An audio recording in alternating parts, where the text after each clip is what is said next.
Hey guys, tonight we begin with the brutal, sun-scorched, and absolutely unglamorous reality of being a cowboy in the Wild West. Those iconic figures, etched into our imagination by Hollywood, lived a life that was less about heroic gunfights and more about endless toil, dirt, danger, and a constant battle against an unforgiving land. While movies make it look cool, the truth is, being a Wild West cowboy seriously sucked. So, before we dive into the true history of these rugged individuals, take a moment to like the video and subscribe if you enjoy our content. And tell us in the comments where you're watching from and what time it is.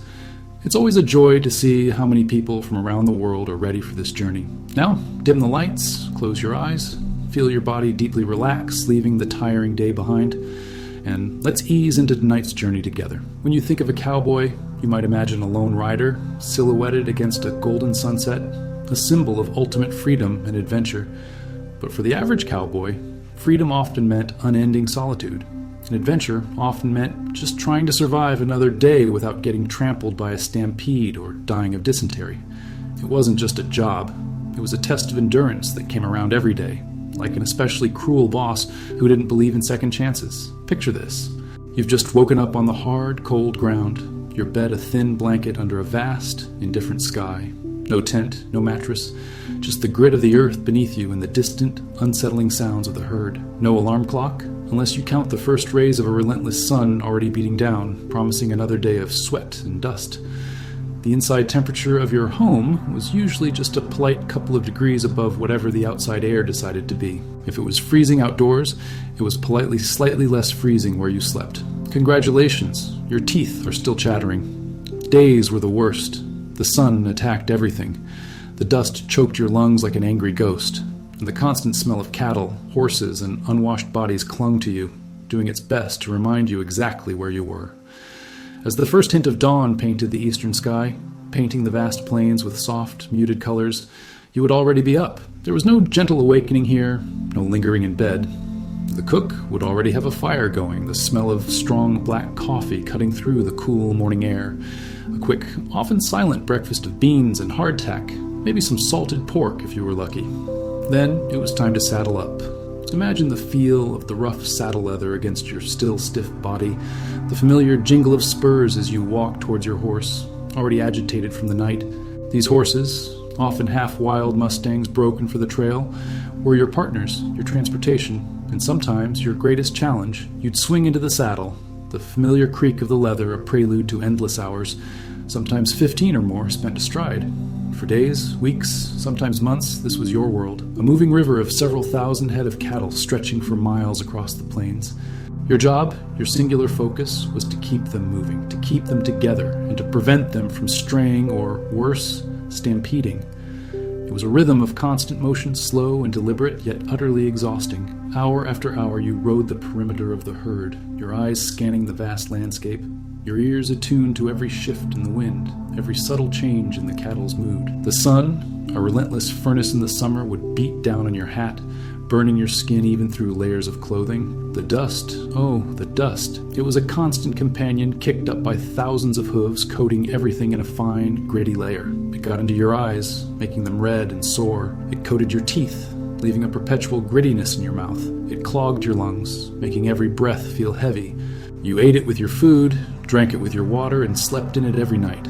It was an inescapable part of the cowboy's existence, a physical manifestation of the unending grind.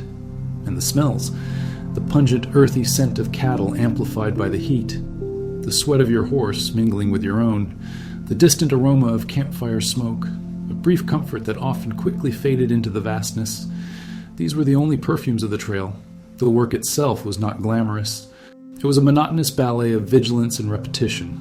Riding point, riding flank, riding drag, each position with its own challenges. Riding drag was arguably the worst at the back of the herd, enveloped in the thickest clouds of dust, constantly urging the slowest, weakest animals forward. It was a place for the least experienced, or those being punished, a true test of grit. You weren't just moving animals. You were guiding a living, breathing, sometimes incredibly stubborn force of nature. A steer might decide to bolt, testing your horsemanship and your patience. A calf might get separated, requiring a swift, exhausting chase to reunite it with its mother. Every single day brought these small, yet cumulatively draining challenges. There was no easy day on the trail. Each one was a testament to sheer endurance. Think of the silence, broken only by the lowing of cattle, the creak of your saddle, the rhythmic thud of hooves, and the occasional shout from a fellow cowboy. Sometimes, the only company you had was your thoughts, stretching out as endlessly as the horizon itself. What did you think about during those long, lonely hours?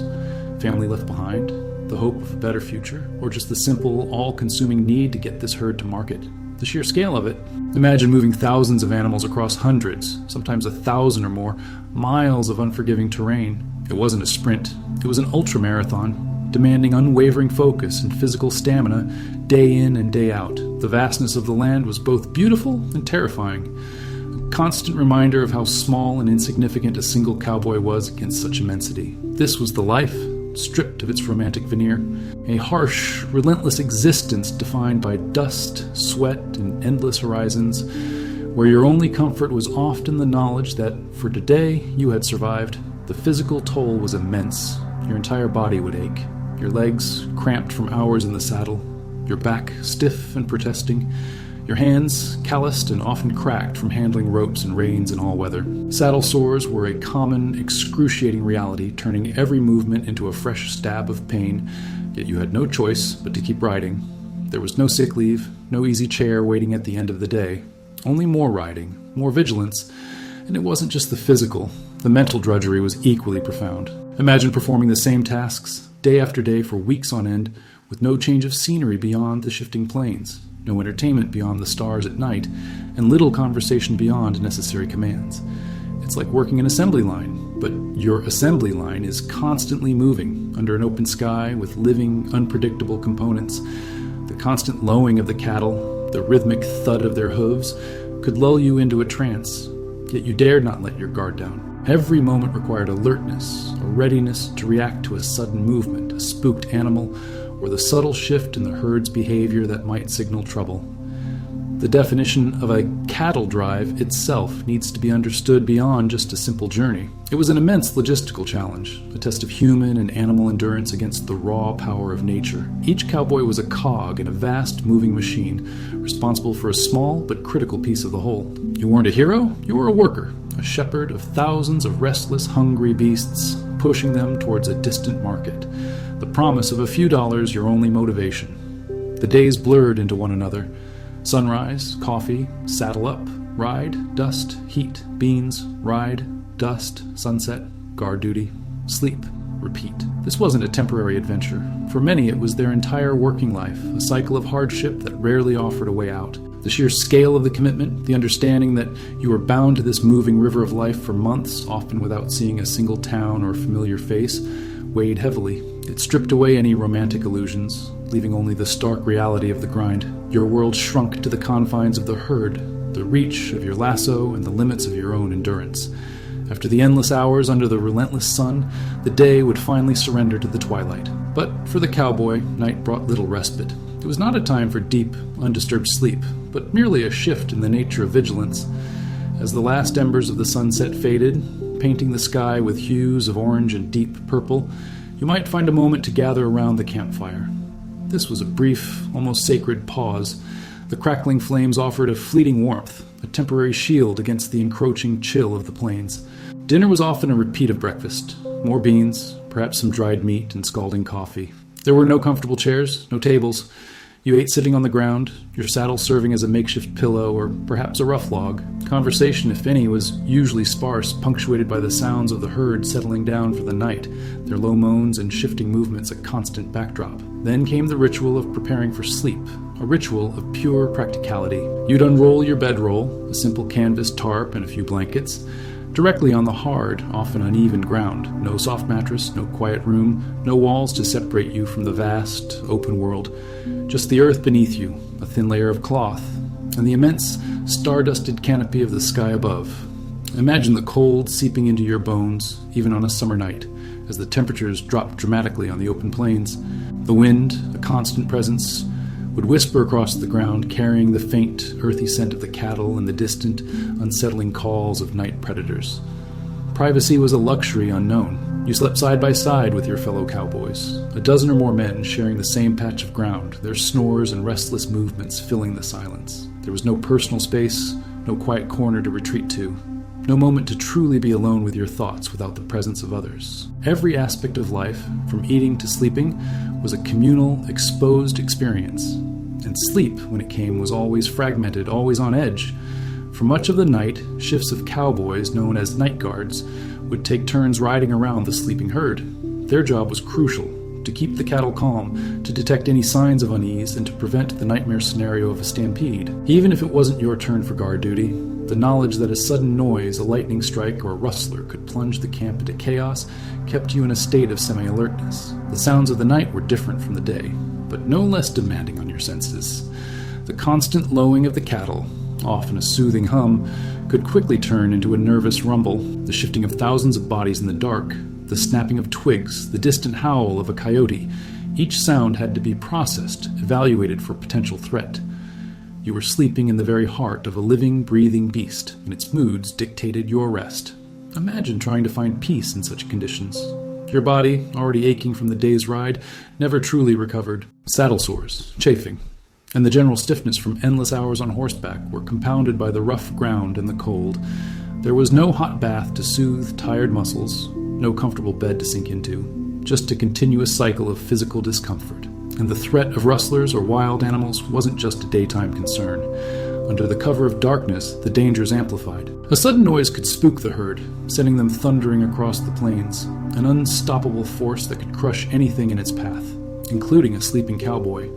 Or shadowy figures could emerge from the darkness, aiming to steal valuable livestock, leading to a confrontation that often turned violent. The night was not a sanctuary, but another stage for survival.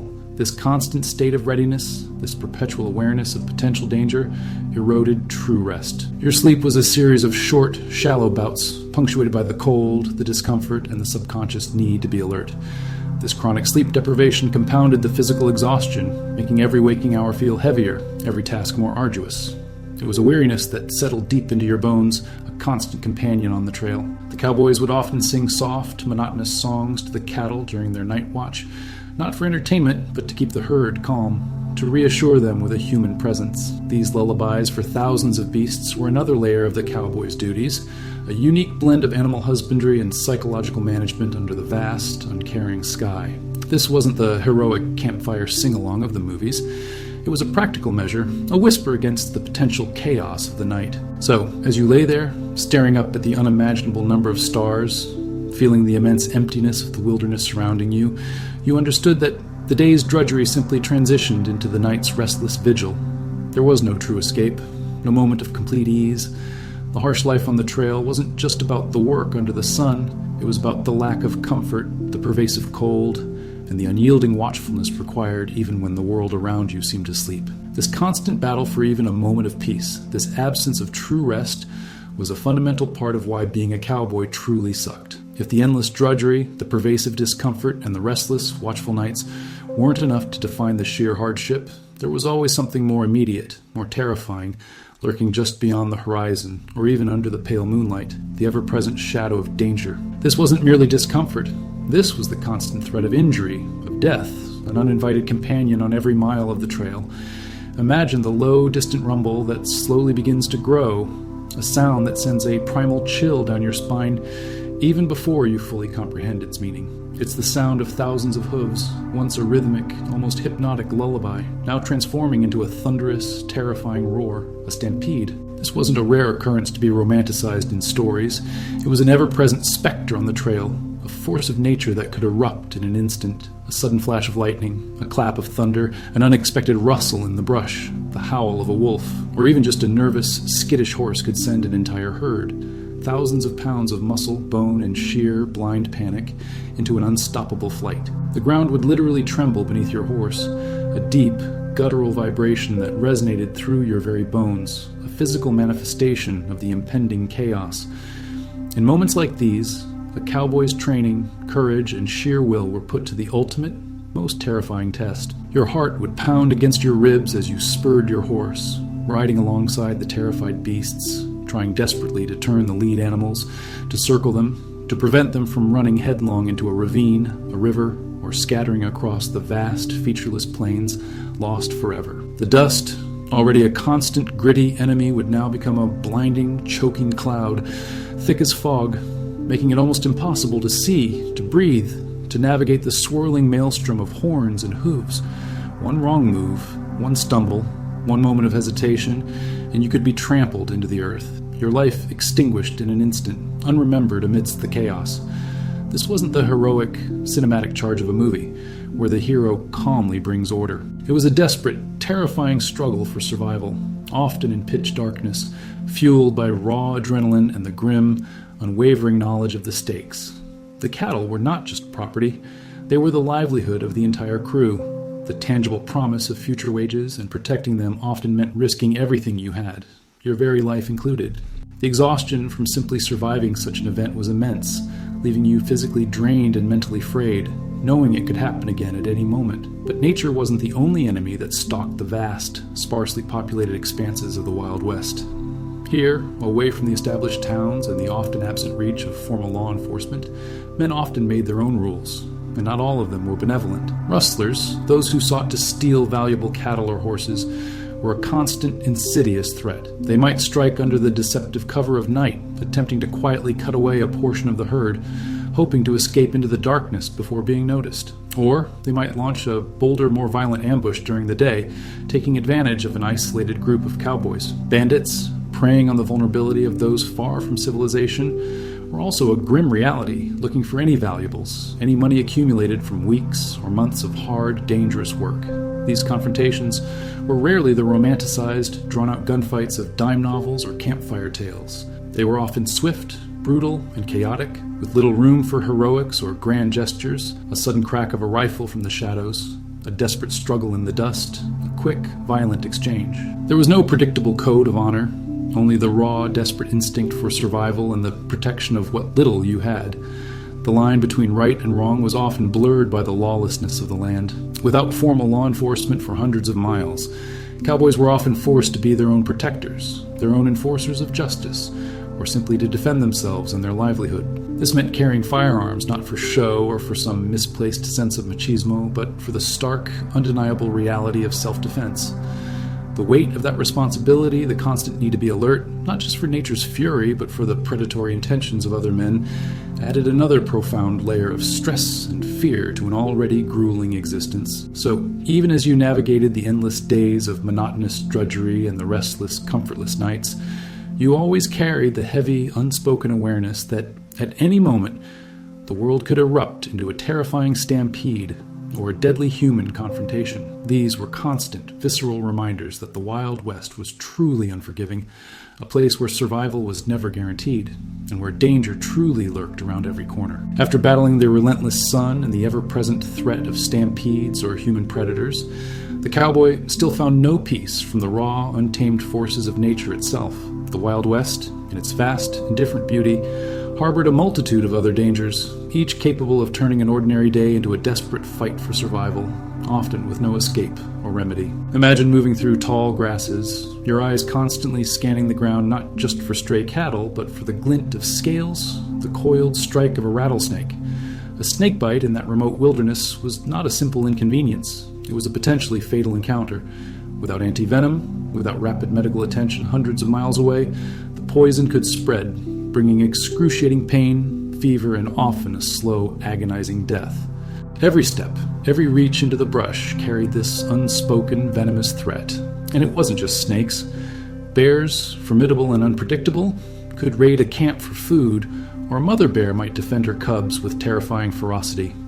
Wolves in packs were a constant menace to the herd, but a desperate or cornered wolf could also turn on a man. While these encounters might not have been daily occurrences, the sheer isolation and lack of resources meant that any animal attack, any injury, was magnified into a life-threatening crisis. A broken bone from a fall, a deep gash from a sharp horn, an infection from a seemingly minor wound, all could lead to debilitating illness or death, far from any help.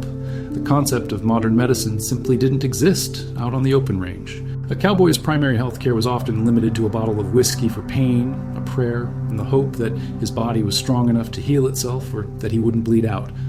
But perhaps the most insidious and inescapable dangers came from the sky itself, from from the unpredictable and extreme weather patterns of the vast plains. Picture a scorching summer day, the sun beating down mercilessly, the air thick and still. Suddenly the sky darkens, and without warning, a violent thunderstorm erupts. Lightning, a terrifying natural weapon, could strike a cowboy or his horse or spook the herd, triggering yet another stampede. The rain could turn the dusty ground into a slick, treacherous mud pit in minutes, making riding and herding even more perilous. Or consider the sudden, brutal descent of a blizzard. One moment, the air might be merely chilly. The next, a wall of freezing wind and snow would engulf everything. Visibility would drop to mere feet, the wind howling a mournful, disorienting song. Temperatures could plummet far below freezing, bringing the immediate threat of hypothermia. Getting lost in a blizzard, even a short distance from the herd or camp, was a death sentence. Cowboys often sought meager shelter behind their horses or in shallow ditches, huddled together for warmth, praying the storm would pass before they froze solid. Imagine the biting cold seeping into your bones, the numbness in your fingers and toes, the desperate struggle to keep your horse from bolting in the whiteout conditions. Then there was the slow, agonizing torment of drought. Weeks would turn into months without rain, the rivers shrinking, the watering holes drying up, the grasslands turning to brittle, sun-baked straw. The constant search for potable water became an obsession, a daily battle against a parched throat and the creeping weakness of dehydration for both men and beasts. Dust storms, born from the dry, exposed earth, would sweep across the plains, creating blinding, suffocating clouds of grit that choked the breath and irritated every exposed patch of skin. These were not mere inconveniences. They were existential threats that could decimate a herd and leave cowboys stranded, facing the terrifying prospect of death from thirst or exposure in an unforgiving, sun-baked landscape. The land itself was a living, breathing antagonist. From the searing heat of the desert, where mirages shimmered on the horizon, promising water that wasn't there, to the brutal, exposed vastness of the plains, where a lone rider felt incredibly vulnerable to the elements, to the rugged, impassable mountains. Every mile presented a new set of environmental challenges. These extremes of nature tested the cowboy's endurance to its absolute limits, far beyond anything the romantic tales would ever suggest. So, while the dangers from stampedes and human threats were immediate and terrifying, the constant, pervasive struggle against wild animals, disease, and the untamed fury of the weather chipped away at a cowboy's life day by day. This relentless, multifaceted threat from the natural world meant that survival was a moment-to-moment gamble, a constant act of defiance against forces far greater than any single man. This profound vulnerability to the raw power of the land and its creatures was yet another fundamental reason why being a cowboy in the Wild West truly sucked. After navigating the relentless physical demands of the trail and surviving the constant, often terrifying dangers from nature and men, you might imagine that a cowboy's reward would be substantial. Perhaps a decent sum of money, a chance to settle down, or at least a measure of financial security. But here too, the romantic myth crumbles under the harsh glare of reality. The economic life of a Wild West cowboy seriously sucked, characterized by low wages, precarious employment, and a constant struggle against poverty. Imagine working for months, enduring backbreaking labor, constant discomfort, and mortal danger, all for a wage that barely covered your basic needs, if it even did that. The average cowboy earned around $25 to $40 a month. Now, that might sound like a fair sum in an old movie, but when you account for the cost of living, even in those times, and the fact that this work was seasonal and often temporary, it quickly becomes clear that financial stability was a distant dream for most. For many, it was a cycle of working just enough to survive, only to repeat the same arduous journey next season. These wages were often paid at the end of a long cattle drive, perhaps after 3 or 4 months on the trail.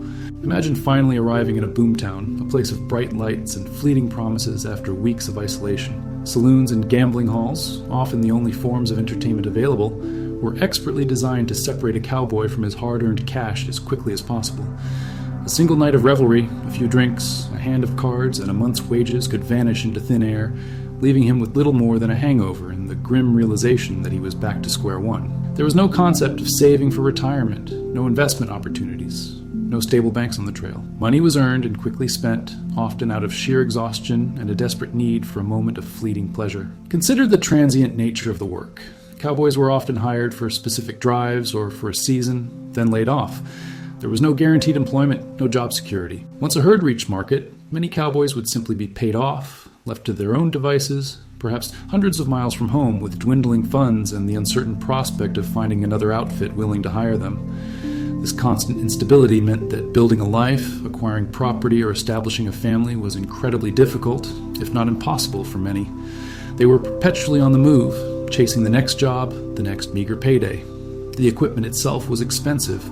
A good horse, a saddle, a rifle, and clothing suitable for the harsh conditions represented a significant investment. While some outfits provided these, many cowboys had to buy or maintain their own gear, further eroding their already slim earnings. If a horse was lost, or a saddle broken, the cost of replacement could plunge a cowboy deeper into debt, creating a seemingly inescapable trap. Imagine having to work off a debt that grew larger with every unexpected expense, binding you to the very life you were trying to escape. And the economics weren't just about the money earned or lost, it was about the lack of upward mobility. Few cowboys ever became ranch owners or achieved significant wealth. The vast majority remained laborers, caught in a system where they were exploited for their physical endurance and expertise, with little to show for it in the long run. The romantic image of the self-made man, striking it rich in the West, was almost entirely a myth for the cowboy on the trail. Their freedom was often economic bondage, a cycle of poverty disguised as adventure. This pervasive lack of financial security, the constant struggle to make ends meet, and the ease with which hard-won wages could disappear added another layer of profound hardship to the cowboy's already brutal existence. It wasn't just physical pain and danger, it was the gnawing anxiety of an uncertain future, the knowledge that despite all your efforts, true prosperity was likely forever out of reach. This economic reality was a silent, persistent torment, a fundamental reason why being a cowboy in the Wild West truly sucked. After considering the meager pay and the unstable economic landscape, it becomes even clearer that the cowboy's life was far from the idealized vision. Yet, beyond the financial struggles, there lay an even more fundamental and relentless battle, the constant fight for basic survival against hunger, thirst, and the invisible, pervasive threat of disease. This wasn't merely an inconvenience, it was a daily, grinding reality that eroded health and spirit.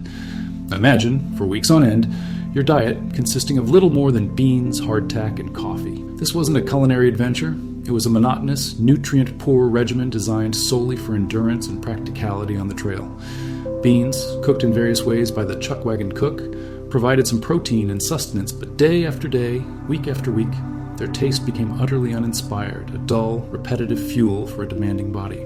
Hardtack, a dense, unsalted biscuit made of flour and water, was so hard it often had to be broken with the butt of a gun or soaked in coffee to become edible. It was less food and more a durable, unyielding brick of calories.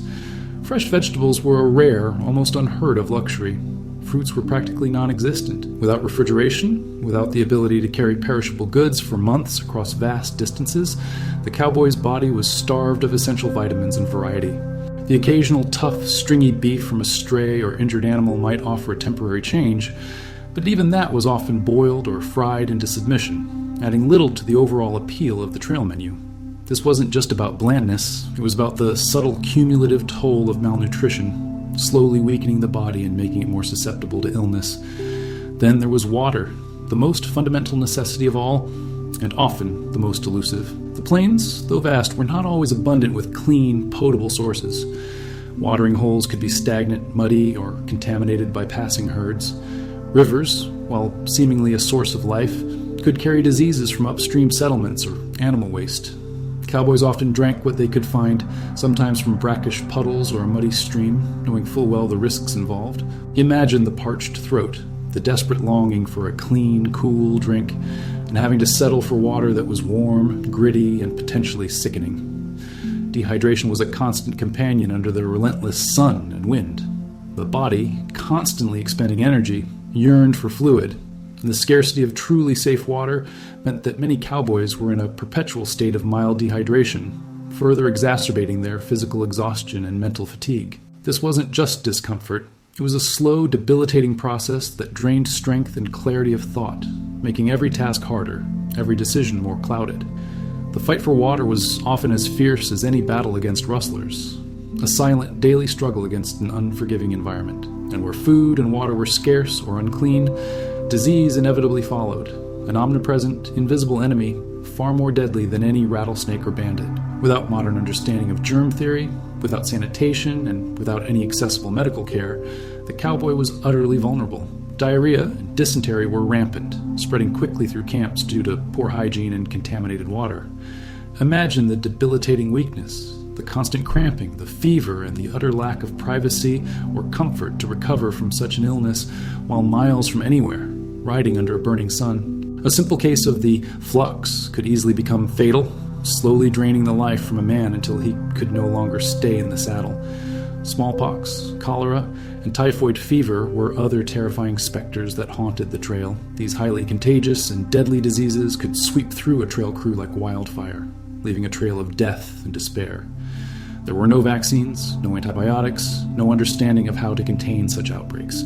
A cowboy might wake up feeling ill one morning and be dead within days, his body buried quickly and anonymously in a shallow grave on the open plains, far from any family or familiar face. The fear of contagion, the helplessness in the face of widespread sickness, added another profound layer of psychological burden to an already brutal existence.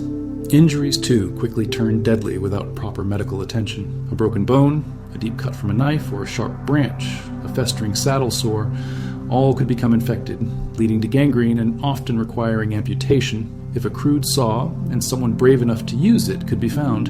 Imagine enduring such a procedure without anesthesia, without sterile tools. Your only comfort a swig of whiskey and the gritted determination to survive. For many, such an injury meant the end of their cowboy days, leaving them crippled and destitute with no support system. The chuck wagon, that symbol of sustenance on the trail, was also often a vector for disease. While cooks did their best, the conditions, dust, flies, lack of refrigeration, and basic sanitation meant that food preparation was far from hygienic. What little variety there was often came at the cost of safety. This constant battle for basic sustenance and health meant that the cowboy's body was in a perpetual state of defense, constantly fighting off ailments, enduring discomfort, and struggling against the insidious effects of a poor diet and contaminated water. It stripped away any illusion of romantic ruggedness, leaving only the stark reality of a life lived on the very edge of survival, where a simple meal or a clean drink of water was a luxury, and a healthy day was a precious gift. This unending struggle for the most fundamental necessities was a profound and relentless aspect of why being a cowboy in the Wild West truly sucked. The cowboy's battle for basic survival, for food, for clean water, for health, was not fought in a vacuum. It was waged every single day against a colossal, ever-present antagonist, the land itself. The Wild West was a place of breathtaking, often deceptive beauty, but beneath that grandeur lay an unforgiving, relentless force that pushed human endurance to its absolute limits. Imagine the vast, empty canvas of the American desert. It wasn't the romantic, sun-drenched landscape often depicted, but a scorching, desolate expanse where the very air shimmered with heat. The sun, a brutal orb in a cloudless sky, would beat down with an intensity that seemed designed to drain every drop of moisture from your body. You felt the dry, searing heat not just on your skin, but in your throat, in your lungs.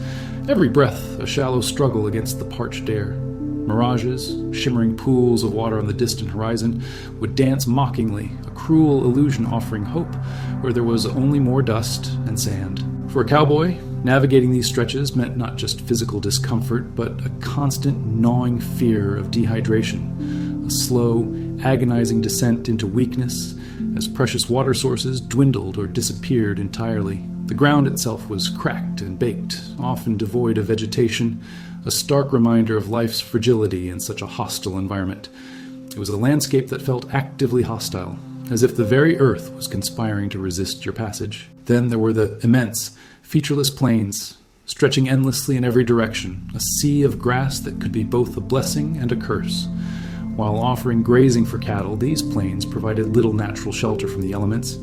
Here, the winds were a constant, pervasive force, often howling across the vast expanse, whipping dust into swirling clouds that stung the eyes, grated against the teeth, and seemed to scrape away at your very will. In the relentless summer, the plains could be a furnace, the heat radiating off the sun-baked earth, making every mile ridden feel like an eternity, blurring the line between exhaustion and delirium. But come winter, these same plains transformed into a frozen, unforgiving expanse. The temperatures would plummet, often dramatically and without warning, the wind carrying a bone-chilling cold that seemed to cut through every layer of clothing, chilling you to the very core. Imagine riding for hours, your hands numb, your face raw, The icy wind, a relentless adversary that threatened frostbite and hypothermia, far from any shelter or warmth. The cold seeped into your boots, into your gloves, until the only sensation left was a deep, aching ache that permeated your entire body. And beyond the plains, the rugged mountains presented their own unique set of challenges, demanding a different kind of resilience. Steep, rocky trails replaced flat ground, requiring even greater effort from both horse and rider, often risking falls or injuries on treacherous inclines and descents. Here, the weather could be even more unpredictable. Sudden, violent storms could sweep down from the peaks without warning, bringing torrential rain that turned dry creek beds into raging torrents, or heavy snow that transformed stable paths into treacherous, mud-slicked death traps. The air grew thin, the cold more intense, and the constant threat of rock slides or sudden drops made every ascent and descent a precarious gamble. The sheer physical exertion required to traverse such formidable terrain, day after day, week after week, was monumental, leaving both man and animal perpetually on the brink of exhaustion. These environmental hardships were not mere background details. They were active, formidable antagonists in the cowboy's daily life. Dust storms, born from prolonged droughts and fierce winds, could engulf an entire herd and crew, turning day into an opaque, suffocating twilight. The fine grit would penetrate everything, getting into eyes, ears, nose, and lungs, making breathing difficult, vision impossible, and leaving a metallic taste in your mouth. Imagine being trapped in such a maelstrom, disoriented, fighting for air, the world reduced to a stinging, blinding chaos, with no idea where you were or where the herd was headed. The psychological toll of such an event, the feeling of being utterly at the mercy of the elements, was immense. Prolonged droughts, those periods of endless sun and no rain, were perhaps the most terrifying and slow-acting killers. They didn't just make life uncomfortable, they threatened the very existence of the cattle drive. As rivers dried to trickles and watering holes vanished, the desperate search for potable water consumed all other concerns. The cattle, weakened by thirst, became prone to stampedes out of sheer desperation, and the cowboys themselves faced the agonizing prospect of dehydration, a slow, debilitating march towards death. This constant, profound struggle against the elements, the searing heat, the biting cold, the suffocating dust, the relentless thirst, was a testament to the sheer resilience and often the sheer desperation of these men. They were profoundly vulnerable to the whims of the weather and the landscape. There was no escaping the sun's fury, no simple way to conjure water from parched earth, no shelter strong enough to consistently withstand a full-blown blizzard on the open range. Their survival was a continuous act of adaptation, a quiet, grueling battle against the overwhelming power of a land that cared nothing for human ambition or comfort. The cumulative effect of these constant environmental assaults meant that a cowboy's body and spirit were under perpetual siege, often leading to chronic pain, exhaustion, and an unshakable weariness. This profound, inescapable confrontation with an environment so hostile and demanding further solidifies why, in so many ways, being a cowboy in the Wild West truly, truly sucked. We've painted a vivid, if somber, picture of the cowboy's physical world: the dust, the danger, the meager food, the relentless elements. But there was another, often deeper hardship that gnawed at the cowboy's spirit, an invisible enemy far more insidious than any rattlesnake or blizzard, the profound, soul-crushing weight of loneliness and isolation. This wasn't merely being alone. This was an unending solitude that stretched beyond the horizon, echoing the vast, empty plains they rode across. Imagine yourself for weeks, perhaps months on end, seeing no new faces beyond the same 10 or 12 men you work with. No familiar smiles, no gentle voices of family, no casual conversation with a shopkeeper in a bustling street, no warmth of a welcoming home, no reassuring touch. Your entire world shrinks to the confines of the herd, the saddle, and the rugged, indifferent landscape. The vastness of the plains, while awe-inspiring in its sheer scale, often mirrored the immense emptiness that could settle within a man's heart, a void where companionship and intimate connection used to reside. Think of the ache that must have grown with each passing day, the silent yearning for a familiar face, a shared laugh that wasn't born of exhaustion or grim humor. This deprivation went far beyond mere social interaction. Think about the profound lack of intellectual stimulation. No letters from loved ones to share news or affection, no newspapers to connect you to the wider world's happenings, no books to escape into beyond a worn-out dime novel. if you were lucky enough to possess one. Even storytelling around the campfire, while present, was often repetitive, limited by the experiences of the small, unchanging crew. The human mind, left largely to its own devices in such a monotonous environment, would often turn inward, dwelling on the hardships, replaying distant memories with painful clarity, or contemplating a future that seemed increasingly uncertain and bleak. What dreams, what aspirations, what spark of curiosity could truly flourish in such an intellectual desert, where the only lessons learned were those of survival? The quiet of the trail, once perhaps a comforting backdrop, could slowly morph into a relentless, echoing void. The constant lowing sounds of the cattle, the familiar creak of the saddle leather, the endless whisper of the wind. These were your primary companions, but they offered no solace to a heart aching for genuine human connection. The psychological toll of this unending isolation was immense. We are, at our core, social creatures. We thrive on interaction, on shared experiences, on the simple act of being seen, heard, and understood by others. To be deprived of this fundamental need for such extended periods could lead to a deep-seated melancholia, a quiet despair that few dared to speak of openly, for fear of appearing weak in a world that valued stoicism and grit above all else. This unspoken suffering was a constant, heavy passenger on every cattle drive, a weight pressing down on their spirits. What did they truly think about, these lonely men, as they rode for hours under an immense, indifferent sky, their gaze fixed on the shifting herd, perhaps of a sweetheart left behind, her face growing dimmer with each passing season, of a mother they might never see again, her gentle hands a distant memory, of children they longed to embrace, their laughter now only an echo in their minds. These precious memories, once a source of comfort, could gradually become a wellspring of profound sadness, sharpening the edges of their isolation and reminding them of all they had lost or left behind. The dream of settling down, of building a stable family, of having a place to call their own, seemed to recede further with every passing mile, replaced by the grim, transient reality of their existence. This wasn't just a temporary state of being. For many cowboys, this solitary existence profoundly defined their entire lives. They were wanderers, always moving, rarely forming deep, lasting bonds outside of their immediate, often changing, trail crew. And even those connections were frequently practical, born of shared hardship and mutual survival rather than deep personal affection or intimacy. The opportunities for meaningful social interaction, for intellectual growth, for emotional intimacy were severely limited, often only found in fleeting, superficial encounters in crowded, raucous trail towns. Imagine craving connection so deeply, only to find it in the fleeting anonymity of a saloon, a temporary escape before returning to the silence. And when they did finally reach a town, the relief, while intense, was often fleeting. The brief burst of social interaction, the loud saloons, the fleeting companionship with strangers, often ended with empty pockets and a renewed, perhaps even deeper, sense of emptiness as they rode back out onto the silent, expansive plains. The very anonymity of their lives, the fact that few would truly remember their names or their specific struggles, compounded this feeling of insignificance. You were often just another cowboy, part of a moving mass, easily replaced, leaving little enduring trace behind, a ghost riding through history. The human mind yearns for more than just physical survival. It craves purpose, belonging, validation, and genuine connection. To be a cowboy often meant living a life where these fundamental psychological needs were chronically neglected, sometimes for years on end.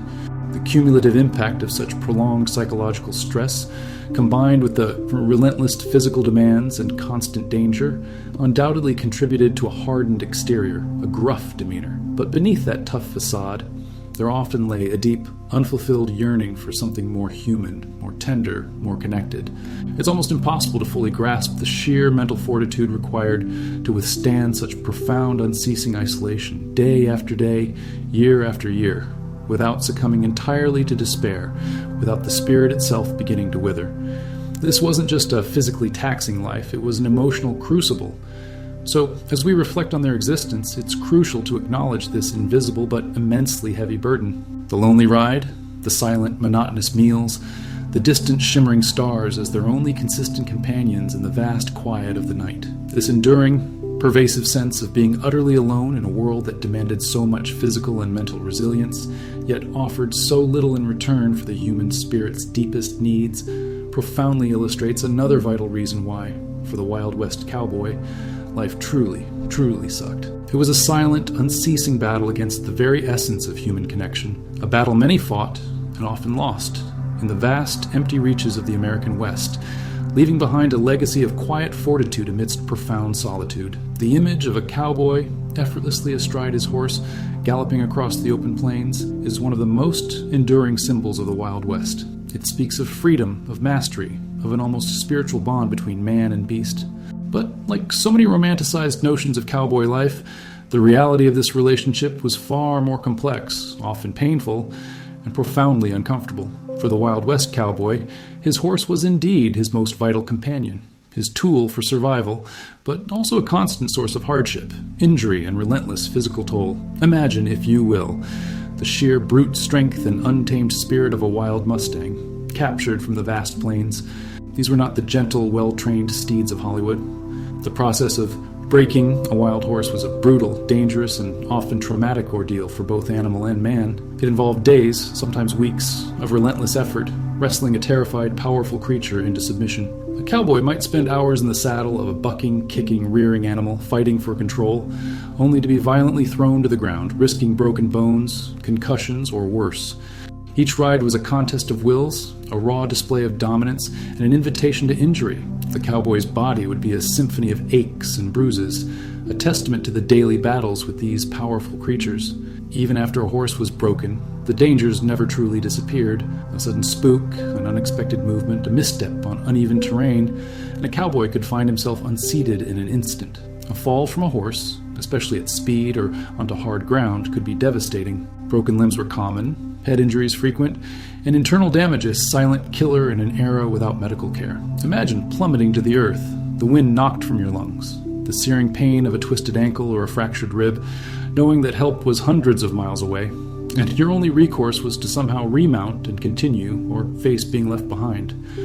The horse, too, was a creature of instinct and immense power. A misplaced kick, a panicked bite or crush against a fence could cause serious injury, reminding the cowboy that his best friend was also capable of being his worst enemy, demanding constant respect and vigilance.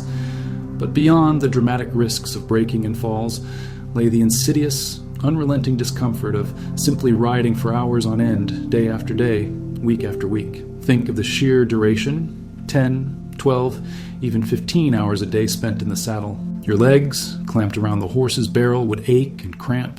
Your back, constantly absorbing the jarring movements, would stiffen and protest. The constant friction between rider and saddle, especially with the rough, often ill-fitting gear of the era, led to a common and excruciating affliction: saddle sores. These open, chafed wounds, often festering and infected, turned every movement, every shift in the saddle into a fresh stab of agony. Yet there was no relief. You couldn't simply dismount and rest. The herd had to keep moving, the job had to be done. You learned to ignore the pain, to push through it, to accept it as an inevitable part of the cowboy's cross to bear. Imagine sitting on raw, open wounds for hours, the pain a constant burning companion, while the relentless sun beat down and the dust swirled around you. The quality of the cowboy's gear often compounded these issues.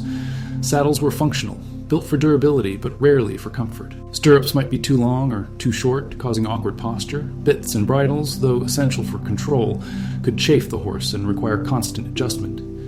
Even the cowboy's clothing, designed for protection, offered little in the way of cushioning or ergonomic support. This wasn't an equestrian sport, it was utilitarian work, and comfort was a distant, unattainable luxury. And when the long day of riding finally ended, there was no soft bed waiting. Your bed was your bedroll, unceremoniously dropped onto the rough, uneven ground. Rocks, roots, and hard-packed earth formed your mattress. The saddle, which had been a source of pain all day, often served as your pillow, its hard leather offering little comfort to an aching head. The cold from the ground would seep into your bones, even on a summer night, contrasting sharply with the heat of the day. There was no escaping the physical discomfort. It was a constant, pervasive element of the cowboy's existence, a testament to the brutal realities of life on the open range. This relentless physical punishment, inflicted daily by their most essential tool, the horse, and the conditions of their work, slowly eroded the cowboy's body. Joints ached, muscles became perpetually stiff, and chronic pain became a way of life.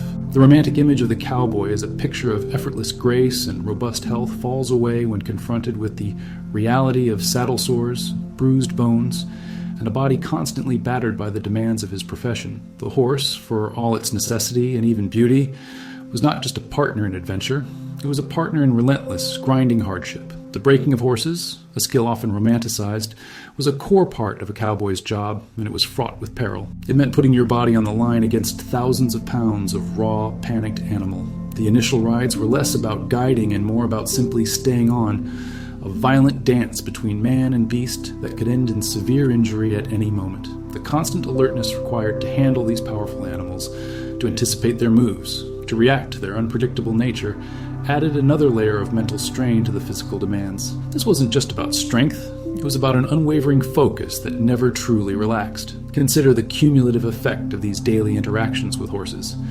Beyond the acute injuries, there was the chronic wear and tear on the body, spinal compression from constant jolting, hip problems from the splayed position in the saddle, knee issues, and persistent back pain were all common afflictions.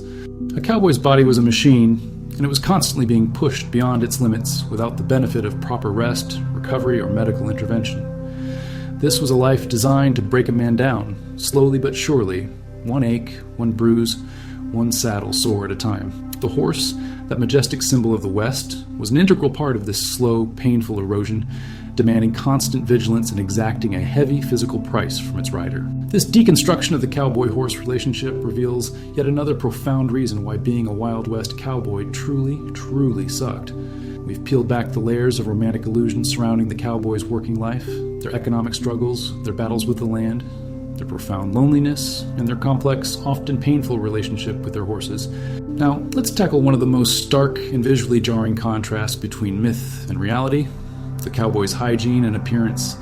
If the silver screen paints a picture of rugged, but essentially clean-cut heroes, the truth was far grittier, a daily battle against dirt, odor, and the sheer impossibility of cleanliness on the open range. Imagine, if you can, going weeks, sometimes months, without a proper bath. This wasn't a choice. It was a simple, unavoidable reality of life on the trail. Water, as we've discussed, was precious, primarily reserved for drinking, for cooking, and for the cattle. There were no rivers, waiting with gentle banks and clean, warm water for a leisurely dip every evening. Often, the only water available was muddy, brackish, or too scarce to spare for personal washing. A quick rinse of the face or hands from a canteen might be the extent of a cowboy's hygiene for days, even weeks. What little water they found was likely freezing cold, making a full wash an unpleasant prospect even if the opportunity arose. The very notion of a hot bath, a bar of soap, or a fresh towel would have been a fantastical dream. And with infrequent bathing came the inevitable: the constant, pervasive presence of body odor, mingled with the potent smells of the trail. Think of the scent of sweat, accumulated over days of hard labor under a relentless sun, mixing with the pervasive dust that clung to every pore and hair. Add to that the strong, earthy aroma of thousands of cattle, a smell that permeated clothing, skin, and even breath. Then there was the metallic tang of horse sweat, the occasional stench of animal waste, and the lingering odor of campfire smoke. These weren't subtle background notes. These were the dominant perfumes of the cowboy's existence, clinging to him like a second skin, a constant, inescapable reminder of his harsh reality. Now, consider the clothes. The same denim trousers, the same wool shirt, the same bandana, worn day in and day out for weeks on end. There was no spare wardrobe to change into, no washing machine, no laundress.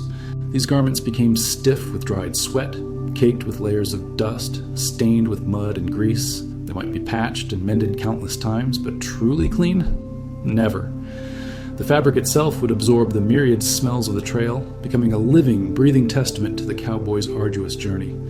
Imagine the discomfort of wearing such grimy, stiff clothing against skin already irritated by saddle sores and chafing. It wasn't just unsightly, it was profoundly uncomfortable, a source of constant, low-level irritation. Beyond the visible dirt, there was the unseen. Poor dental hygiene was a widespread reality. Without toothbrushes or toothpaste, and with a diet often lacking in variety, dental problems were rampant. Toothaches, abscesses, and gum disease would have been common afflictions, turning every bite of hardtack into a potential agony. Imagine the constant, dull throb of an infected tooth, or the sharp pain of a cavity with no dentist, no painkillers, and no hope of relief beyond pulling the offending tooth yourself, a brutal last resort measure. This wasn't a minor detail. Oral health directly impacted their ability to eat, to speak, and their overall well-being, adding another layer of silent, chronic suffering. Facial hair, often grown out of necessity rather than fashion, would become matted with dust and sweat. Hair on their heads, rarely washed or trimmed, would be equally gritty and unkempt, often hidden beneath a dust-stained hat. Shaving, a basic grooming ritual for many, was impractical and often impossible on the trail, leading to rough, often itchy beards that collected even more dust and grime. This wasn't about looking tough. It was about the utter lack of facilities, time, and resources for even the most basic personal care. The absence of these simple amenities, clean water, fresh clothes, basic grooming tools, profoundly impacted not just their physical comfort, but also their sense of self. It stripped away any pretense of refined living, reducing existence to its most raw and utilitarian form. There was no mirror to check one's appearance, no desire to impress, only the shared reality of a collective grunginess that bound them together in their discomfort. The movie Cowboy, with his perfectly styled hair and only a hint of trail dust, is a complete fabrication. The real cowboy was a walking, breathing testament to weeks of accumulated dirt, sweat, and the pungent aroma of an untamed life. This lack of personal care wasn't just an aesthetic inconvenience. It contributed to health issues, skin irritations, and a constant low-grade physical discomfort that was simply accepted as part of the job. It's another stark reminder that the life of a cowboy was anything but glamorous, a world where the most basic human need for cleanliness was a forgotten luxury. This profound and unavoidable grunginess is a powerful, yet often overlooked detail that truly underscores why being a cowboy in the Wild West seriously sucked. We've journeyed through the endless dust, the grinding monotony, the constant threats from man and nature, the economic anxieties, the pervasive hunger and thirst, the unforgiving land, the soul-crushing loneliness, the painful relationship with horses, and the sheer grunginess of a cowboy's daily life. Each layer peeled back reveals a harsher reality, a life stripped of its romantic veneer. But perhaps the most profound and somber truth about being a cowboy in the Wild West lies in its brevity, its inherent fragility, and the high price paid in human lives. This wasn't just a tough existence. For many, it was a short, brutal one, where the line between life and death was often terrifyingly thin. Imagine a world where the average lifespan for a working cowboy was significantly shorter than for most other professions. This isn't just speculation. It's a grim statistical reality born from the accumulated dangers we've explored.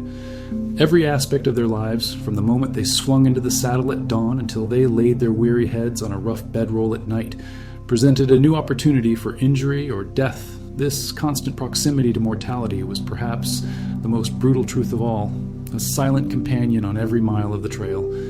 Accidents were an all too common and often fatal occurrence. We've talked about stampedes, those terrifying thundering avalanches of panicked cattle.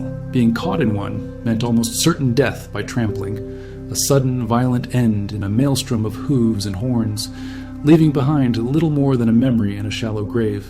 Falls from horses, whether from a bucking bronc during a breaking session, a spooked mount on a treacherous trail, or simply due to exhaustion, were equally deadly.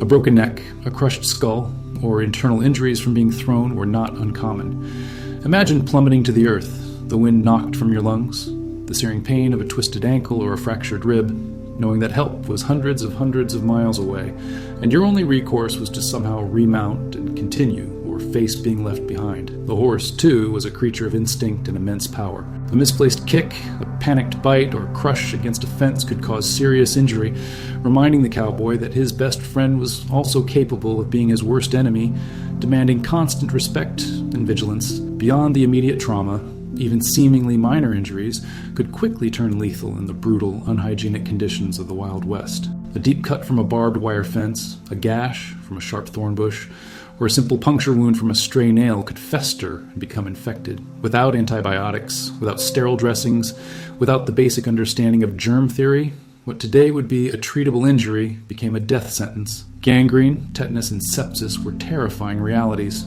Imagine the slow, creeping agony of an infection spreading through your limb, the fever, the delirium, the excruciating pain, knowing that there was no doctor for hundreds of miles, no medicine to ease your suffering, and no hope beyond a miracle. The choice often came down to a crude, agonizing amputation performed by a fellow cowboy with a rusty saw and a bottle of whiskey, or a lingering, inevitable death. For many, the choice was not even offered.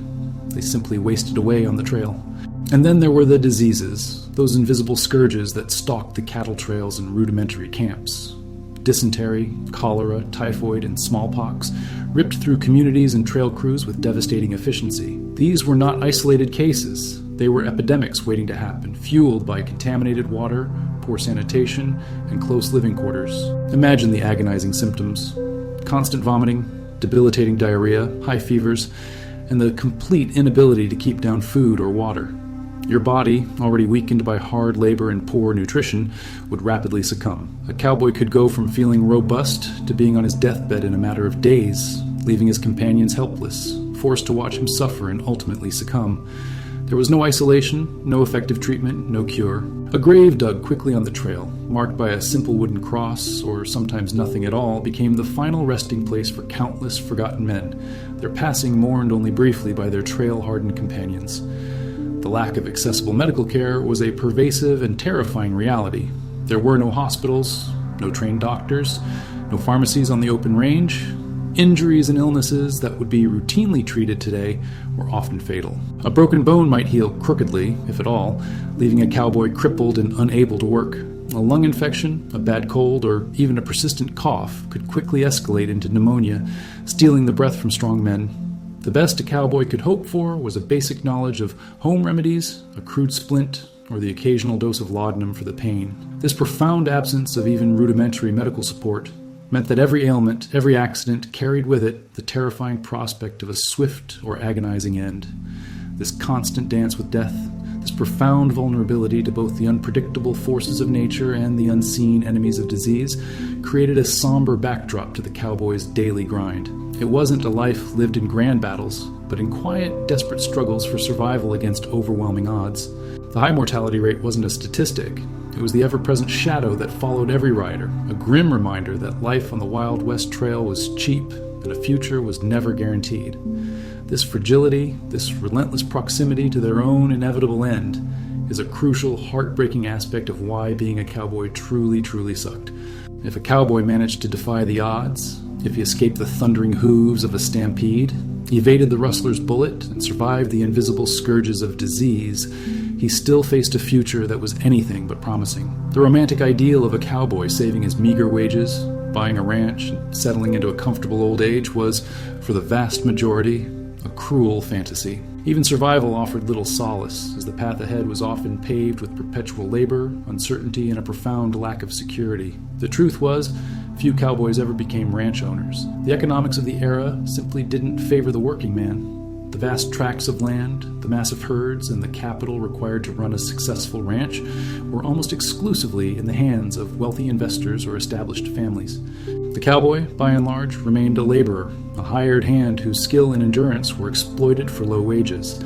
His place in the hierarchy was fixed, and the opportunities for upward mobility, for truly building a fortune or a legacy, were vanishingly rare. Imagine the quiet despair of knowing that despite your unparalleled grit and dedication, your life's work would likely never lead to ownership or lasting prosperity. For many, the life was a transient, seasonal affair. They would be hired for a single cattle drive, or perhaps a season of ranch work, and then, once the job was done, they were paid off with a few dollars in their pocket. They were left to their own devices, perhaps hundreds or even thousands of miles from where they started. This created a relentless cycle of instability. One job would end, and the desperate search for the next would begin. There was no guaranteed employment, no steady paycheck, no sense of long-term security. How do you plan for a future? How do you save?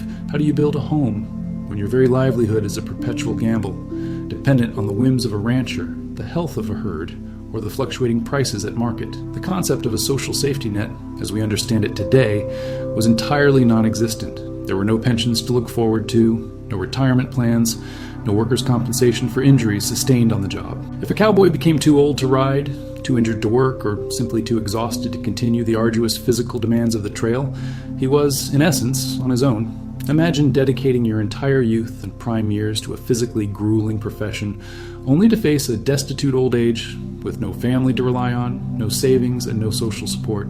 Many aging cowboys became vagrants, resorting to odd jobs, or simply disappearing into the anonymous poverty of the burgeoning towns or the forgotten corners of the West. Their resilience in the saddle was legendary, but it did little to protect them from the harsh realities of an unforgiving economic system. This transient nature extended beyond employment. It permeated their entire existence. Few cowboys truly put down roots. They were always on the move, chasing the next opportunity, rarely forming deep, lasting connections outside of their immediate trail crew. And even those were often fleeting. They built no permanent homes, cultivated no gardens, participated in no local community beyond a brief, boisterous visit to a saloon. Their names, their individual stories, often faded with the dust of the trail, lost to history. Imagine living a life of such intense experience, enduring so much, yet knowing that when you were gone, there would be little to mark your passing, little to remember your specific struggles or triumphs. Their deaths, often lonely and unheralded on the vast plains, were simply the final act in a transient life. The psychological weight of this lack of a future, this absence of upward trajectory or enduring legacy, must have been immense. It was a life lived for the moment, for the immediate task, with little hope of building something lasting. The American dream, the idea of opportunity and self-improvement, often bypassed the cowboy. They were stuck in a relentless grind, a cycle of hardship and survival that offered no clear path to a better tomorrow. This wasn't the heroic narrative of men forging their own destinies. It was the quiet, often heartbreaking story of men trapped by circumstances, their options limited, their future bleak. Their bodies, too, carried the scars of this futureless existence. Years of riding, of enduring extreme weather, of battling injury and disease took a brutal toll. Even if they survived, chronic pain, arthritis, lingering injuries, and a general weariness settled deep into their bones long before old age. They were often broken men, physically and mentally, their youth and vigor spent in the service of an industry that offered them little in return. The strength they exhibited in their prime often gave way to a prematurely aged body, a testament to a life lived on the edge. So for the cowboy, the short, brutal life wasn't just about the immediate threat of death on the trail. It was also about the profound lack of a meaningful, secure, or comfortable future, even for those who managed to survive. It was a life defined by hard labor, low reward, and a pervasive sense of transience and impermanence. The absence of a social safety net, the limited opportunities for advancement, and the sheer physical toll meant that for countless cowboys, their story was one of relentless struggle until the very end, often forgotten. Their legacy overshadowed by the romantic myths that would later distort their reality. This poignant truth about their prospects, or rather the lack thereof, stands as a powerful and melancholic reason why being a cowboy in the Wild West truly, truly sucked. We've journeyed through the arduous landscape of the cowboy's daily existence, meticulously stripping away the romantic veneer from their work, their finances, their health, their profound loneliness, and their very survival. Each layer peeled back reveals a harsher, more desolate reality, a life stripped of its romantic sheen. But the Wild West, as etched into our collective consciousness, holds other powerful myths, figures larger than life that continue to captivate our imagination. Perhaps none is more iconic and more fundamentally misunderstood than the gunslinger, the heroic lawman, or the daring outlaw. The truth, however, is far less theatrical, far more chaotic, and utterly devoid of the clean, stylized duels depicted on screen. The Hollywood version is, in many ways, a comfortable, digestible lie that overshadows a far more complex and often grimmer historical truth. Imagine, if you will, the archetypal scene that springs readily to mind. The dusty main street of a frontier town, the sun high overhead, two formidable figures slowly approaching each other, their hands hovering over their holsters, the wind whispering through the seemingly endless silence before the dramatic draw. This dramatic, almost balletic standoff, so ingrained in our minds from countless films, dime novels, and television shows, is almost entirely a fabrication of fiction. Historians now largely agree that true gunfights in the Wild West, the kind that involved two men facing off at high noon in a prearranged, honorable duel of speed and skill, were exceedingly rare events. When violence did erupt, as it certainly did, it was typically sudden, messy, and brutally pragmatic. It usually stemmed from drunken arguments in overcrowded saloons, sudden ambushes from behind unexpected cover, or desperate disputes over land, women, cards, or cattle, not from some prearranged, chivalrous challenge to a man's honor. There was no impartial referee, no clear set of rules for engagement, and very little, if any, glory to be found. Just raw, often terrifying, survival, with outcomes frequently decided by luck as much as by skill. Think for a moment about the grim, unromantic reality of carrying and using a firearm on the frontier. Most men who possessed guns did so out of sheer necessity, for intensely practical reasons. They needed them for hunting wild game to put precious food on the table, for protection against dangerous predators like bears or wolves that roamed the untamed wilderness, or for fending off rustlers who might try to steal their valuable herds, the very livelihood of the entire crew. They certainly weren't seeking out dramatic confrontations to prove their mettle or gain a fearsome reputation. When a gun was drawn in anger or fear, it was often in a moment of visceral panic, sheer desperation, or unbridled explosive rage, not with the cool, calculated precision of a movie hero calmly assessing his target. The pinpoint accuracy depicted in films, where a single, perfectly aimed shot instantly fells an opponent from 20 paces, was largely unrealistic. Early revolvers were notoriously inaccurate, especially in the hands of an untrained, terrified, or adrenaline-fueled individual under pressure. A real gunfight was far more likely to involve a flurry of wild, often blind shots, more concerned with volume of fire and immediate threat neutralization than precise aiming, and certainly without the dramatic pauses for witty, premeditated dialogue. Imagine the overwhelming chaos, the deafening concussions of gunfire in a confined space, the acrid, choking smell of gunpowder smoke, the shouts of men and the screams of frightened bystanders, and the sheer, paralyzing terror, all unfolding in a blur, without the clean lines or clear moral victory of a tightly scripted Hollywood narrative. The aftermath was rarely glorious. It was often tragic, bloody, and left indelible scars, both physical and psychological, on everyone involved. Furthermore, the romanticized figure of the gunslinger often blurs the crucial, very real distinctions between different roles and occupations in the historical Wild West. Cowboys, as we've meticulously uncovered throughout our journey tonight, were fundamentally ranch hands. They were laborers, men whose primary focus was the demanding, often monotonous work of herding cattle, repairing fences, branding livestock, and mending gear. Their most essential tools were the lasso, the branding iron, and the hard-worn saddle, not the quick-draw six-shooter worn on the hip as a symbol of power. While many cowboys did indeed carry firearms for self-protection, a grim necessity in a land where law and order were often distant abstractions. They were not gunfighters by trade or inclination. Their lives revolved around hard, honest, back-breaking work, not around seeking out conflicts, cultivating a reputation for violence, or engaging in theatrical duels. The widespread image of the cowboy as a quick-draw artist, a master of the pistol, is, in essence, a conflation of several different, distinct historical archetypes, primarily those of career outlaws and dedicated lawmen, with the reality of the working cowboy. It's an artistic liberty that fundamentally distorts their true purpose and the very fabric of their daily struggles. Let's delve deeper into these other figures to truly understand the distinction in the historical context. The outlaw was, quite simply, a criminal. These individuals were involved in activities such as bank robberies, train holdups, stagecoach attacks, or the aforementioned large-scale cattle rustling. Their lives were undoubtedly violent and fraught with constant danger, but they were rarely glorious or romanticized in their own time. They lived in hiding, constantly on the run from the law, with bounties on their heads, and often met grim, undignified ends, cut down by a bullet in an alley or hanged for their crimes, far from any cinematic hero's exit. Their violence was driven by pure greed, desperate circumstances, or a defiant rejection of societal norms, not by some grand code of honor that modern mythologizers often attribute to them. Their reputation often preceded them, built on fear and criminal acts, not on virtue. And then there were the lawmen, the sheriffs, marshals, and town constables who represented the often fragile attempt at order in a chaotic frontier. These were typically ordinary individuals, often former cowboys, soldiers, or even saloon keepers, tasked with the unenviable and extremely dangerous job of maintaining order in chaotic, rapidly developing frontier towns.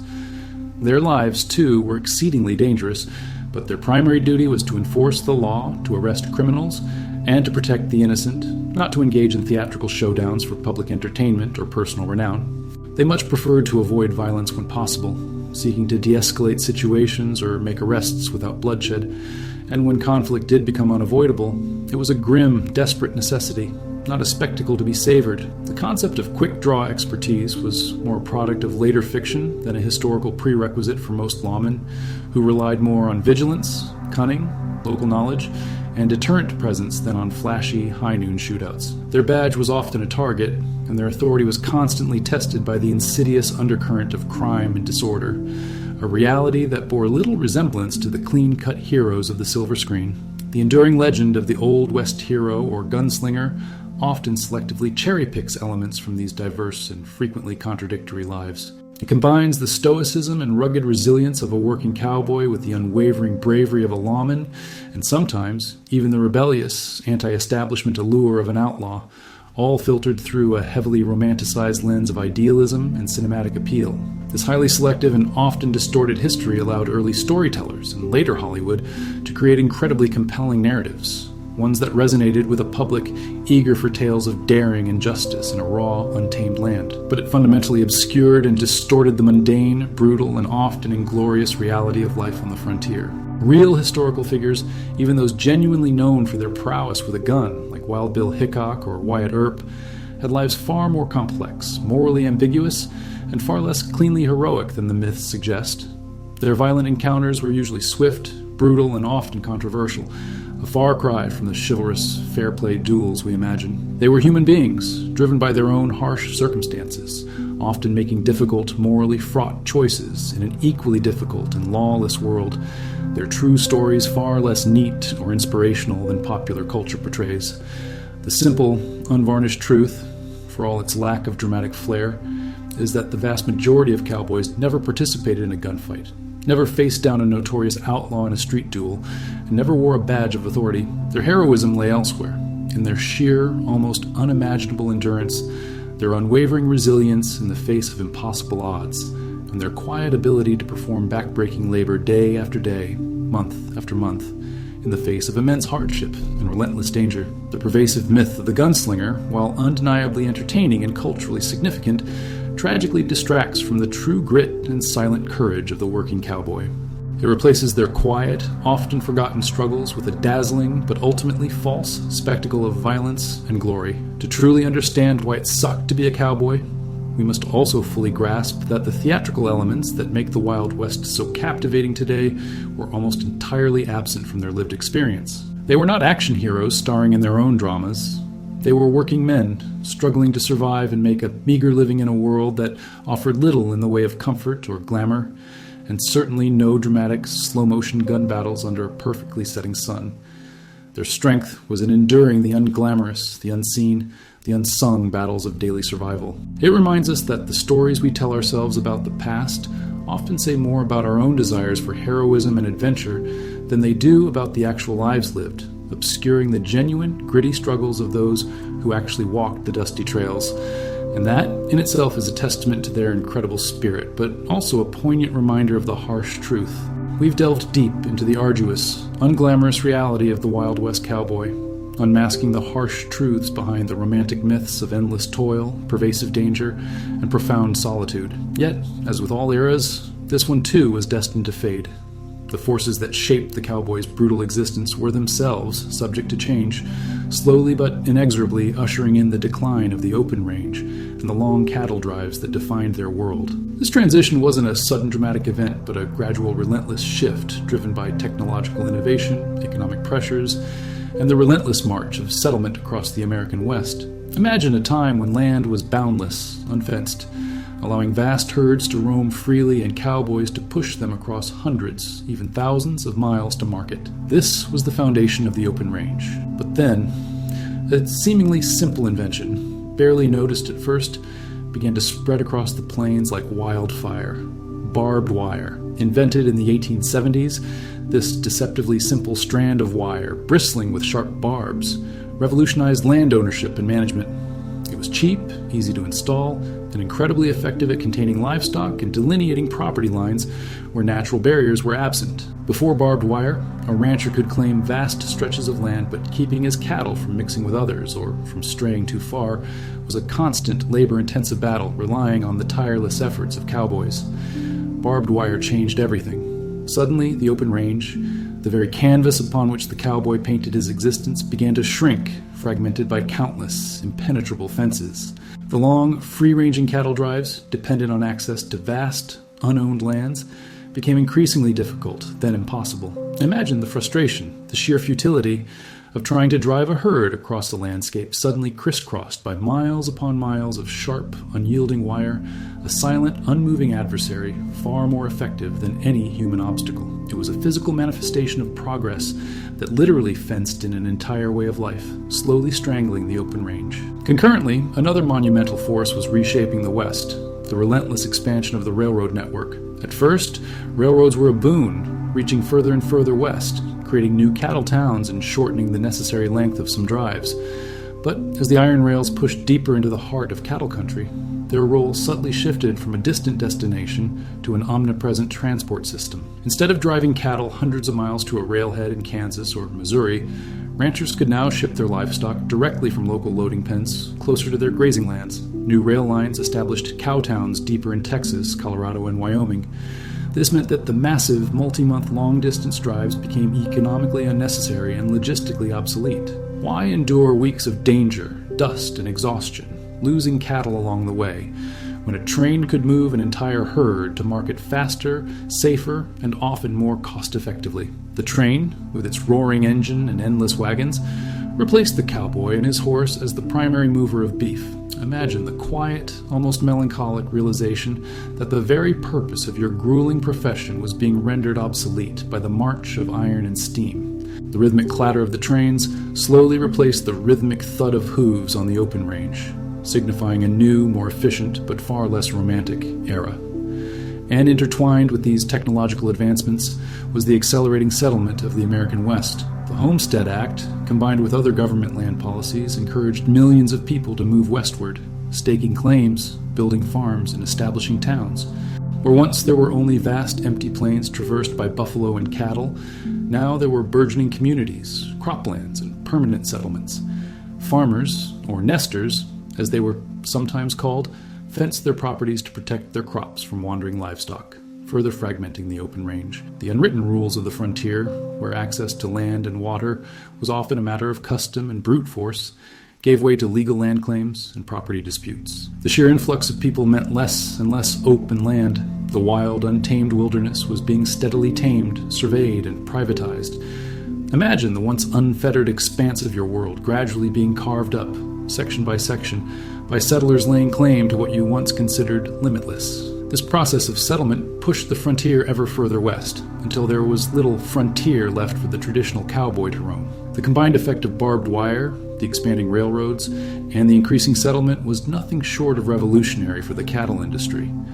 Ranches began to consolidate and modernize. Instead of long drives, the focus shifted to raising cattle more efficiently on fenced pastures. Breeding practices improved, and the industry became more localized and stationary. The need for large crews of transient cowboys whose main skill was navigating the open range with thousands of animals diminished rapidly. The iconic figure of the cowboy didn't vanish entirely, but his role fundamentally transformed. He became more of a ranch hand, working on fixed property, dealing with fences, smaller herds, and a more structured, less adventurous routine. The era of the true Wild West cowboy, the one we've come to understand as enduring such immense hardship, faded into history, giving way to a more industrialized, managed form of ranching. This shift marked the end of an extraordinary, albeit brutal, chapter in American history. The conditions that made being a cowboy so uniquely difficult, the vast distances, the lack of infrastructure, the untamed wilderness, were precisely the conditions that were systematically dismantled by progress. The very struggles that defined their existence, the struggles against the elements, against human and animal predators, and against the immense scale of the open range, were rendered largely obsolete by the advancements of the late 19th and early 20th centuries. It wasn't a sudden death, but a gradual, inexorable closing of a grand, dusty, and often tragic chapter. The end of the open range also meant the end of a certain kind of freedom, however illusory or burdened with hardship it might have been. The cowboy, for all his suffering, was a figure of movement, of self-reliance against a grand backdrop.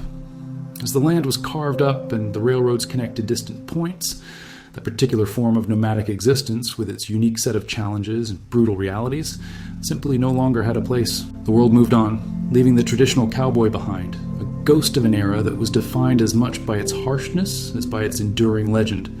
This transformation, this relentless march of progress, sealed the fate of the classic cowboy, bringing an end to the very conditions that made their life suck in so many profound and unforgettable ways. We began this long journey tonight by contrasting the romantic myth of the Wild West cowboy with the gritty, often brutal reality. We pictured the lone rider, silhouetted against a cinematic sunset, a symbol of ultimate freedom and adventure. But as the hours have slowly unfolded and as you've drifted deeper into understanding, we've steadily unraveled that myth, thread by dusty thread, to reveal a truth far more complex and infinitely more human. We walked beside them through the suffocating dust of endless cattle drives, felt the relentless sun and the biting cold, witnessed the terrifying chaos of stampedes and the cold dread of human threats. We understood the gnawing hunger and thirst, the constant threat of disease in a world without medicine. We acknowledged the soul-crushing loneliness of weeks spent away from family and civilization, and the pervasive discomfort of riding for hours, of sleeping on the hard, unforgiving ground. We even confronted the grimy, unkempt reality of their appearance, a stark contrast to the silver screen heroes. And perhaps most poignantly, we faced the grim truth of their short, brutal lives, often ending in anonymous graves, with little prospect for a secure future or a comfortable old age. Yet, through all these hardships, a different kind of heroism emerges. Not the quick-draw, Hollywood variety, but the quiet, unwavering courage of men who simply endured. Their resilience, their sheer will to survive against overwhelming odds, is a testament to the indomitable human spirit. They were not flawless heroes, but deeply flawed, profoundly human individuals who faced a world that demanded everything and offered very little in return. So, why does the myth persist? Why do we still romanticize a life that, by all accounts, sucked? Perhaps it's because the ideal of the cowboy, even if fictionalized, taps into something deep within us, a yearning for freedom, for self-reliance, for a connection to a simpler, albeit harder time. It's the allure of conquering the untamed, of a life lived on one's own terms, even if those terms were dictated by dust, danger, and destitution. It's a reflection of our own desire for courage, for resilience, and for purpose, even when none of those things were easily found. As our journey through the Wild West draws to a close, and as you find yourself drifting towards the quietude of deep rest, I invite you to carry with you not just the facts, but a deeper empathy for these forgotten figures. Let their quiet strength be a gentle reminder of the human capacity to endure, even when life offers its harshest challenges. If this journey into the true spirit of the cowboy has resonated with you, if it has offered a new perspective as you prepare for sleep, consider leaving a comment below. Perhaps share a thought, a feeling, or simply type "endured" as an acknowledgement of the incredible resilience we've explored tonight. Your words create a connection, a shared space for reflection in our growing community. And if this video has brought you a sense of calm or a new understanding, a simple like can help others find this journey too, it's not for vanity, but because your click tells the algorithm that this content is valuable, helping it reach someone else who might be looking for a peaceful, thought-provoking drift into sleep, be a quiet beacon of shared discovery. If you wish to continue exploring the hidden histories and untold stories that help us understand the world and ourselves better, I gently invite you to subscribe to the channel. It's more than just joining. It's a commitment to your own journey of continuous learning and peaceful reflection, ensuring you don't miss our next explorations designed to soothe your mind as you rest. And if you know someone who might benefit from this gentle unmasking of history, someone who might find peace and reflection or a new perspective before falling asleep, consider sharing this video with them. Your thoughtful gesture might be exactly what they need tonight. Now, as we near the very end, I invite you to close your eyes if you haven't already. Feel the last echoes of the Wild West fade into the quiet comfort of your own space. Take a deep, calming breath. Let the silence or the gentle background sounds of your world cradle you. Allow yourself to simply be, to let these reflections settle as you drift into a deep and restorative sleep. Remember their grit, remember their humanity, and remember that even in the harshest realities, there is a story worth telling, a lesson worth learning. Sweet dreams.